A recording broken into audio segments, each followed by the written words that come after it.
Is your face constantly sore, prone to irritation, redness, tingles, or dryness, no matter how much moisturiser you lather on? If so, then stay tuned, because today we're covering barrier damage and how to know if you've damaged your skin's barrier.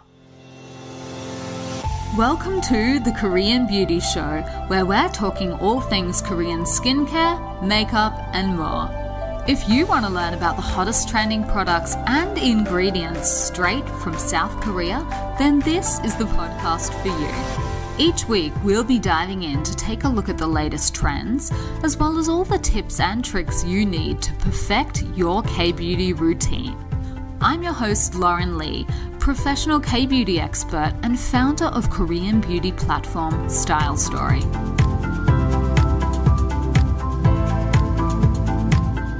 Hello and welcome back to another episode of the Korean Beauty Show podcast. On today's episode, I'm going to be talking about skin barriers and all the things that we can do to damage them and how to repair them as well. But before I jump in, I'm going to quickly introduce myself for those of you who are new to the podcast. First of all, welcome. Thank you for joining us. On this podcast, we talk all things K-beauty, and I'm your host, Lauren Lee. I am a long-term resident of Seoul, South Korea, where I've lived since 2016, and I'm also the founder of Style Story, an online platform where you can shop and explore the world of Korean beauty. Style Story are, of course, the sponsors of today's podcast episode. If you're looking for help with your Korean beauty routine, jump over to stylestory.com.au and have a chat with one of our team. We would be more than happy to match you with your perfect Korean beauty product. That is the thing that lights us up more than anything in the world. So let's jump into today's episode. Starting from the basics, which is, what is your skin barrier? It might sound a little bit strange if you've not heard this expression before, but your skin does actually have a barrier. And what it is it is a thin layer of lipids and sweat from your glands. And it has a protective layer that is referred to as the acid mantle. And the main role of this is basically to help your skin retain moisture while also protecting it from the harm caused by the outside environment. So bacteria and all things like that, the weather and stuff like that. So why this is important is because if your acid mantle is out of balance, then your skin's barrier becomes more prone to damage. So I'm going to run through how we can actually take care of our acid mantle. And the main reason it's important is because it has a really, really important and protective function, especially when you're talking about dealing with things like, bacteria, pollution, UV rays, and all of those kinds of things. So the good news is that there is a way to help maintain your acid mantle in good condition. And that is by taking into account the pH of your skincare products. And the reason this is important is because your skin itself has a certain natural balance to it. And if you can actually lower or raise the pH of your skin as well. So this can be either a bad thing, i.e. it weakens your skin's acid mantle, or it can be a good thing in that it can restore it to its naturally balanced state. So if you are suffering basically from a damaged acid mantle, then swapping your products over, particularly your cleansers, over to a pH balanced product can go a long way to help actually repair the damage that you have caused to your skin's barrier. So watching the pH of your cleansers in particular, and pH 5.5 is considered the ideal sort of pH level if you're looking to stick to pH balanced products. You might have heard of that. I know I certainly did when I was much younger, although I didn't really understand at the time what it was all about. But pH 5.5 for cleansers is really the golden standard for people that are suffering from a compromised skin barrier, blemishes, or redness. So even if you don't suffer from those kind of things, if you're incorporating AHAs and BHAs, so the skincare acids, into your routine, or something like vitamin C, then you may also want to keep an eye out on the pH of your face washes. And that is because AHAs, BHAs, and vitamin C are all pH dependent. So if your cleansers aren't correctly balanced, then your acids can also be thrown out of balance, which can basically impact on their efficacy, so how well they work. So that's one other thing. A lot of people don't need to use strictly pH 5.5. You know, some people can safely get up to a 7 or something like that. But if you do have either a compromised barrier, any kind of sensitivity or skin issues, or if you are regularly incorporating acids into your skincare routine, it might be something that you may want to have a look into and just sort of check what is the pH level of your product. Now, I know on the Star Story website, where possible, we always list exactly what it is, just because we know that people want to know and have that information available. If it is a brand that is maybe not Korean, you can always ask them what the pH is. They should definitely know that for their own products. So that's just a little, I guess, introduction, but I'm going to go into a few more details about how to know if you've damaged your barrier, and then also the kind of things that can damage it. But first, if you are new to the world of K-beauty, or you would just like a sort of more detailed primer on it, then we have a free guide to an intro guide to K-beauty available. So if you go over to today's show notes for the podcast, which are available at www.thekoreanbeautyshow.com, I will pop a link in there and you can actually just download the guide for free. So you don't need to do anything. All you need to do is enter your email address and we will just automatically send you a copy of the guide. So if that sounds like something you're interested in, hop on over to the website and I will have a link in today's show notes for you to download that. Okay, so some classic signs of barrier damage.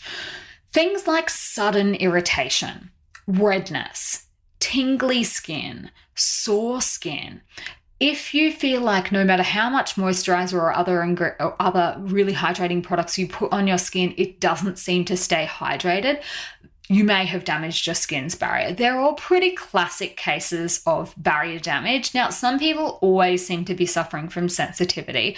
And if this is you and you've had sensitive skin for, 5-10 years, then maybe you're just on the sensitive side. But if the sensitivity has sort of come up all of a sudden, then barrier damage is one thing that you might reasonably suspect to be sort of in play.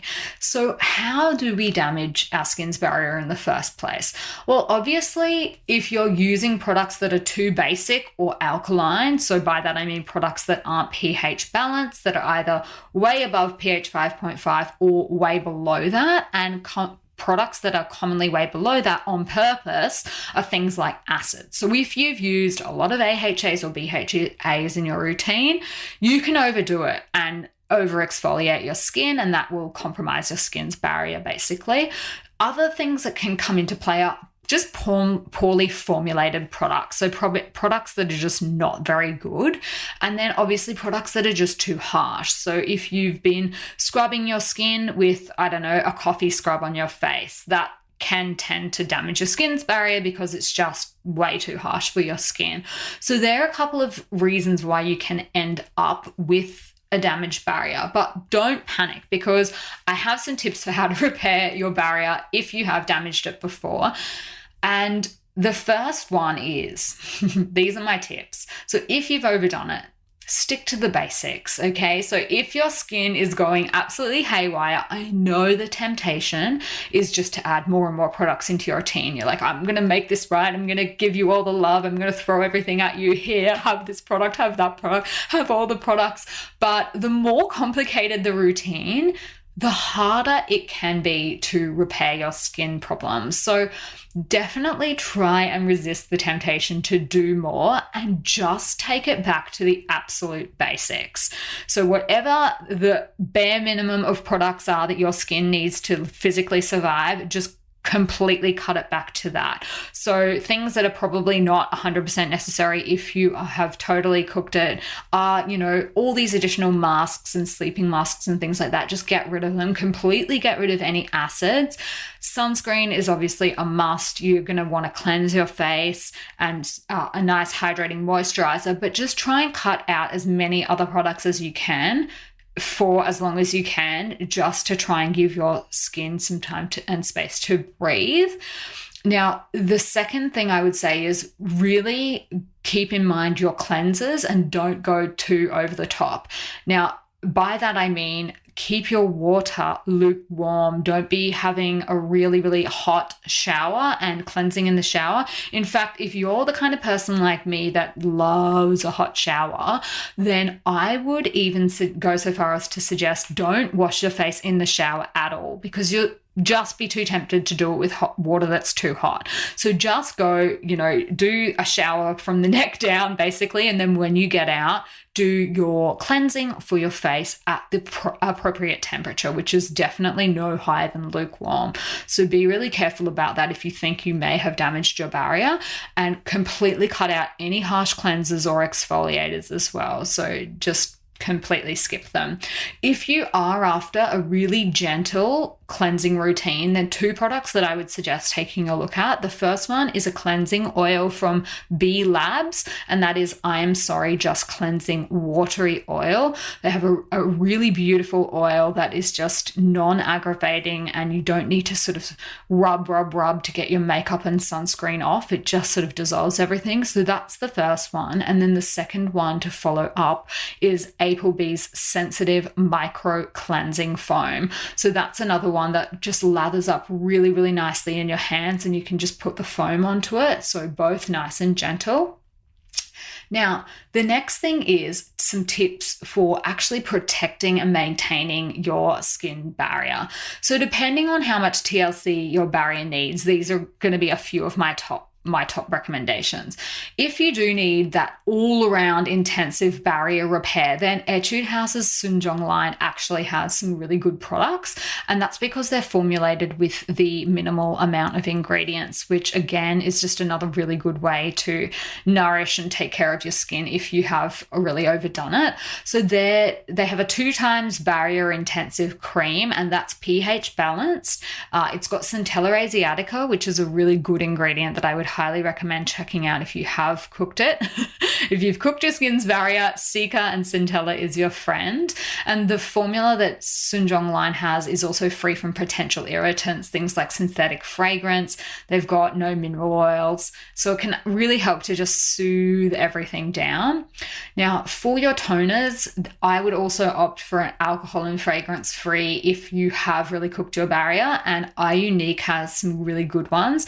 Their hyaluronic acid one would be a good one to take a look at if you're looking for a toner like that. And I'm going to have links to all of these as well in the show notes. So if you're talking about repairing things that are really nice, dry and flaky, then iUnique's Beta Glucan range is also another really good option.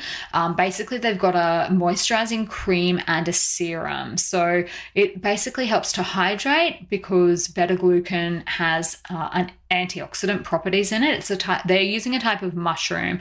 So you can extract beta-glucan from a couple of different sources, but the one that iUnique is using is from mushrooms. So that can also assist with just generally your sensitivity and improving redness as well. So they are my top tips if you are dealing with a compromised skin barrier. I've definitely been there, and look, it can take some time to build up your barrier to where it used to be. So anything that you can do to prevent damaging your skin's barrier in the first place, I would definitely highly recommend. But look, sometimes it happens. You want to try out some new products, and it doesn't really take much to just throw everything off. But if you're noticing any of those symptoms, and also if you're noticing, one thing how I realized that I had completely ruined my barrier was just acne popping up in really weird places and just for no seeming reason. So obviously once your barrier is damaged, all kinds of things can get in, bacteria and everything. So that's when acne will start cropping up again. So yeah, those are my top tips. If you've ended up in this situation, my heart goes out to you because I know it is not a lot of fun. But the good news is with the right TLC, some gentle care, and just sort of paring it all back, within a few weeks, maybe a couple of months, you can definitely get your skin back to where it was. So Godspeed if you are going through that at the moment. And that is all I have for today's episode. So I would love it if you come and find me on Instagram. In the meantime, my handle is @lauren.kbeauty. You know, I am always up for a chat when it comes to anything skincare. So until next week, I will see you on Style Story.